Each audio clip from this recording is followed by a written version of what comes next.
Introduction to the 2015 edition. Every 7 or 8 years, I've had the privilege, thanks to my publisher that, under different names, has stayed with Mystery Train for 4 decades, to dive into the notes and discography's back sections of the book and again take up the story it tried to tell. Of the 6 principals in the book, Harmonica Frank, Robert Johnson, the band, Sly Stone, Randy Newman, and Elvis Presley, Garth Hudson and Robbie Robertson of the band, Sly Stone, and Randy Newman are still alive.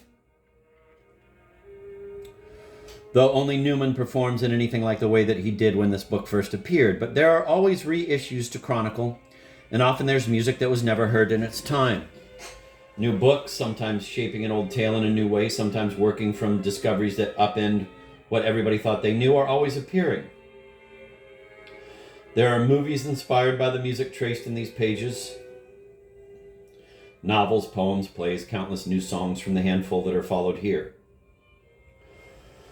The great surprise I found when I began to look at where those once fugitive, once looming figures stood today was that the one who seemed most culturally alive, the one who was, after however many years, most the subject of a real and ongoing conversation, was Robert Johnson, the Mississippi blues singer who has been dead since 1938. When I wrote about him in 1975, almost nothing certain was known about him.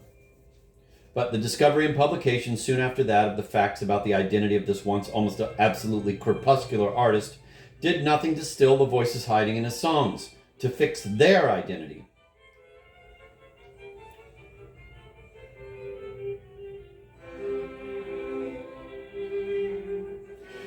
For that matter, the facts of Johnson's identity, his birth, real name, life, travels, death, even imposture, are probably more in dispute today than they ever have been, to the point that some people who have devoted a good part of their lives to the search for Robert Johnson now seem to be arguing that he may have never existed at all. Johnson may have a greater presence today than he has ever had. He may have a greater hold on the imaginations of individuals in the common constructed memory, which is to say the story we tell each other about who we are and where we came from. That is partly because of the re-release of Johnson's music in 2011 to mark the putative centennial of his birth. In a form so clear and deep, it was less that he seemed to step into the present than that he was able to transport any listener into the Texas hotel rooms where he recorded almost 80 years ago, because of the issue by Dogfish Head Brewery in that same year of Robert Johnson's Hellhound on My Ale. Or because in 2012 the President of the United States sang Robert Johnson's Sweet Home Chicago to close the celebration at the White House. But if Johnson's presence in culture were that simple, it wouldn't exist.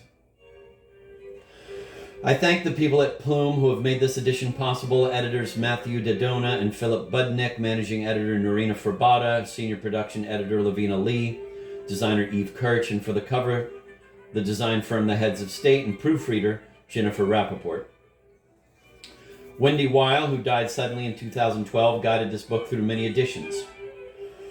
I was in the Bill Clinton Library in Little Rock when her associate Emily Forland called with the news, and the version of the American story in the library, the civil rights movement plaques marking vicious attacks on citizens witnessing and making history at the same time, the museums and blues lines painted on the windows of restaurants on President Clinton Avenue brought home, like a building collapsing, how central Wendy was to the books that, with her soft-spoken, often quizzical advice, I've had the chance to write. I am lucky now to continue to work with Emily Forland, now with Branton Hockman, and as well with her colleagues Emma Patterson, who was also with Wendy, and Marianne Marola and Henry Thayer. They are the quickest people I have ever known in publishing, and the sunniest. Oakland, February 1st, 2015. Introduction to the 2008 edition. When I took the title of Elvis Presley's last single for Sun Records as the title for this book, I had no argument to make for it. The words had an echo in them, that was all I knew.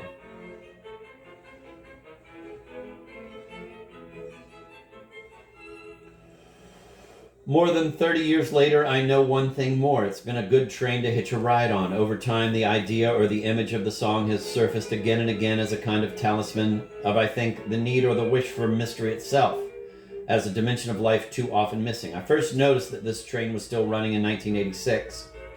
With Thurston Moore's slow chant Mystery Train, Three-Way Plane, and Sonic Youth's Expressway to Your Skull, the sound blowing up in a tiny nightclub, but those first 2 words as clear as a fire alarm. That same year, I came across Lynn Turner's Harlequin intrigue novel, Mystery Train Discarded on a Beach. The jacket showed a clean-cut young man apparently attempting to rescue a clean-cut young woman who seemed about to pitch off the back of a rail car. In the lower right-hand corner was a smaller picture of a dead woman face down in a creek. Cut in under the first woman's windblown hair was an insert promising, quote, "Special offer, win a great prize, see inside, no purchase necessary," end of quote. The prize was detailed on the inside cover. Quote, "Lots of money," end of quote. In 1989, there was Jim Jarmusch's film Mystery Train. 3 stories about foreign visitors holed up in the same Elvis-haunted Memphis hotel on the same night, but with the train that brings 2 Japanese rockabilly fans into town, taking a turn that wasn't in the script.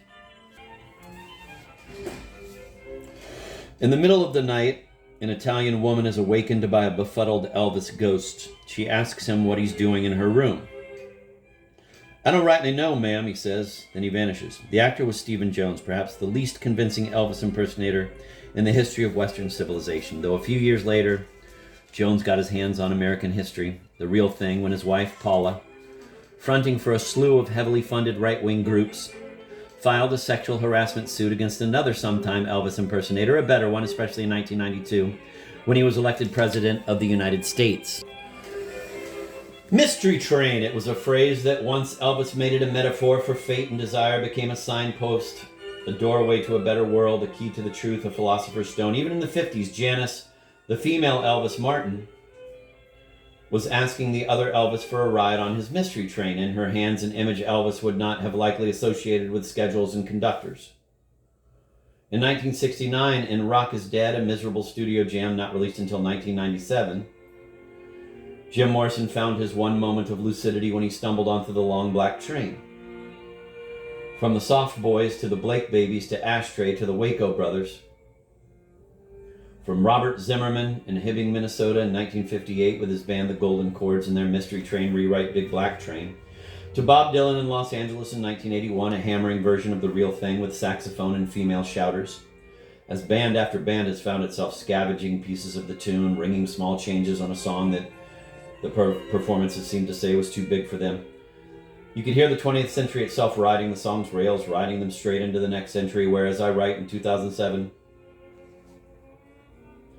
Bruce Springsteen is calling down the talisman, searching for a mystery train in a radio nowhere, determined to give up no such thing. "It takes a worried man to sing a worried song," sang the Carter family in the Victor Studios one Saturday evening on March 24th, 1930.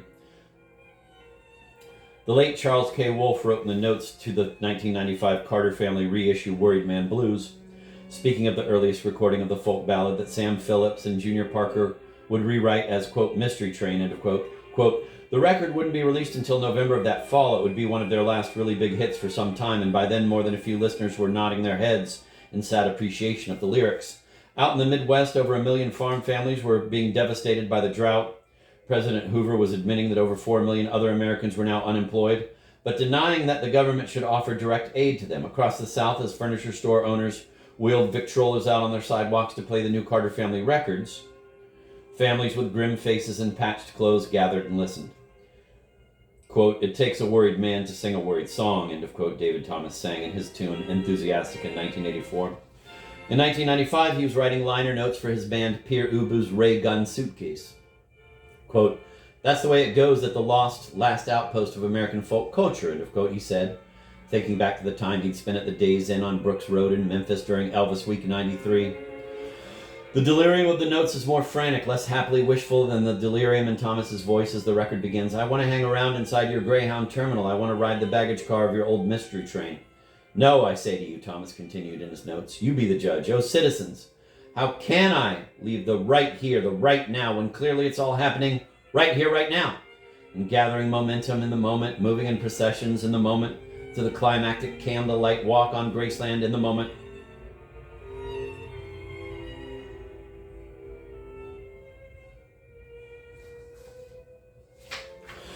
Is this where the train ends up? In no way. It can go in any direction or end off the tracks. In 2005, a video showing contractors working for Aegis Defense Services firing indiscriminately on cars and civilians as their huge vehicles pounded down Baghdad Street streamed over the internet. with Elvis's Mystery Train pounding even harder in the background. Who understood the song? Who didn't? The train less crosses any map than leaves one in its wake. And on that map, any place can disappear and reappear as readily as any other. Taking its title from the radioactive suitcase in Robert Aldrich's fantastically paranoid Cold War thriller Kiss Me Deadly. Pierre Ubu boards a train that passes through a modern nation as if it were an ancient land, all ruin and portent, prophecy and decay. Thus the train makes the familiar strange, unseen, new.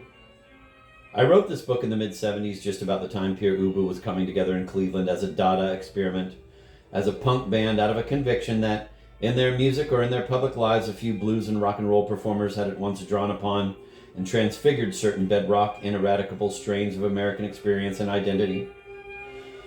The blues singer Robert Johnson died in 1938. Elvis Presley died in 1977. The medicine show artist Harmonica Frank died in 1984. The careers of the band and Sly and the Family Stone effectively ended soon after this book was published, with only the discomforting Randy Newman pressing on. But the premise of the book remains the same. Few, if any, performers have carried it forward more completely than Pierre Ubu, even if their music is far less at home in a romantic America, in the spiritualist historiscapes of Thomas Hart Benton, than in some Midwestern downtown so commonplace it can't even hold a name, and Edward Kienholz's seedy hotel rooms and rotting boarding houses, where chances are nothing will happen and anything can.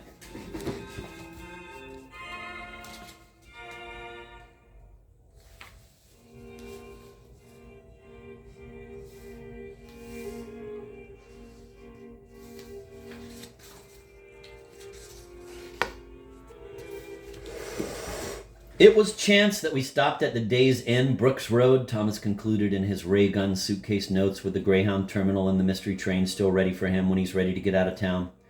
The Elvis people last night were saying, no, it was fate, but I know it was an accident. Like driving down a back road out in the country and going through a ghost town and you think, this is the way it used to be, and you never forget the sight because it's a perfectly shaped moment in time and space, and like a vision of the distant future that will never be, and you know it as you dream it. And you think, we can renovate one of these old storefronts and move out here. And of course, you know you never will. But the vision has power because it answers a need. Some people find what they need in the darkness. Some people are transfixed by light. We checked in and we'll check out.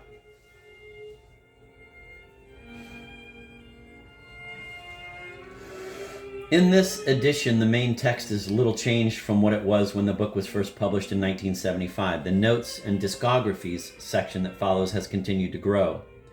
It has been completely revised and rewritten, with the expanding and contracting arcs of each performer's career followed as closely as I could manage.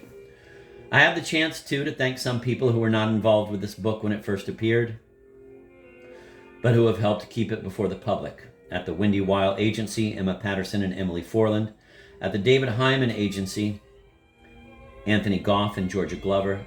At La Nouvelle Agents, Mary Kling. At Paul and Peter Fritz and Christian Dittis. In Japan, over nearly 30 years, the infinitely resourceful Toru Mitsui. At Plume, Emily Haynes and Nadja Kashper. At Penguin in the UK, Tony Lacey and Rosie Glacier. At Roholt, Nicholas Hansen and Klaus Humann. At Ragnar and Bernhard, Klaus Jarchow, Birgit Politschi, and Antje Landshoff. At Ulstein, Doral Maravilla. At Nij and Van Ditmar, Rick van der Richt. At Editions Alia, Gerard Barabee and Francois Escage. Eric Vigny at Folio. At Faber and Faber, Lee Brackstone, and going back through many projects and almost as many publishers, John Riley. I thank as well Fritz Schneider, a fine translator, a great correspondent, and a shaming fact checker. Chuck Death and Colin B. Morton, John Rockwell, Cecil Brown, John Back, and the late Ray Johnson. Along with many others, they helped make the good luck I've had. Berkeley, August 7th, 2007.